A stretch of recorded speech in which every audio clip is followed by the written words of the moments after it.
كل سنة وانتم طيبين ودايما في الخير متجمعين. يا رب ربنا سبحانه وتعالى يجعله عام سعيد علينا وعليكم وعلى كل حبايبكم. اوعى لو لسه ما اشتركتش في القناة اوعى تنسى ان انت تشترك في القناة وتفعل زر الجرس. النهاردة اخر يوم في السنة، هنودع سنة قديمة وهنبتدي ان شاء الله بعد الساعة 12 بالليل هنبتدي سنة جديدة ان شاء الله، يبقى عام سعيد كده ومليء بكل حاجة. ما تنساش تبتدي السنة الجديدة وانت بتدعي ربنا سبحانه وتعالى انه يحقق لك كل حاجة انت نفسك فيها وكل حاجة انت بتتمناها مهما كانت صغيرة في عينيك او حتى كبيرة. كل حاجة ادعي كده ربنا سبحانه وتعالى. ويا سلام لو احنا ننهي السنة القديمة ونبتدي سنة جديدة بان احنا نصلي ربنا سبحانه وتعالى. بلاش ابدا ان احنا نأذي الناس، ان احنا نعمل في البلكونه ميه وازاز ومش عارفه ايه والكلام ده كله.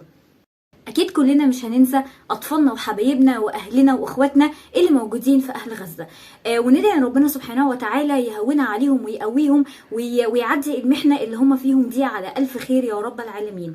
ما تنساش كمان صله الرحم. مهما كنت انت زعلان من اي حد ابعت له الفيديو وقول له كل سنه وانت طيب، لان الزعل ده مش معناه ان انا اقاطعه كده تماما، سواء كان صديق او حبيب او حتى كان قريب. ابعت له الفيديو وقول له كل سنه وانت طيب واتمنى له الخير كله عشان ربنا سبحانه وتعالى يرد لك الدعوه كمان ان شاء الله بالف خير. وما تتحججش ان انت مش عارف تتصل او ان انت ما عندكش وقت.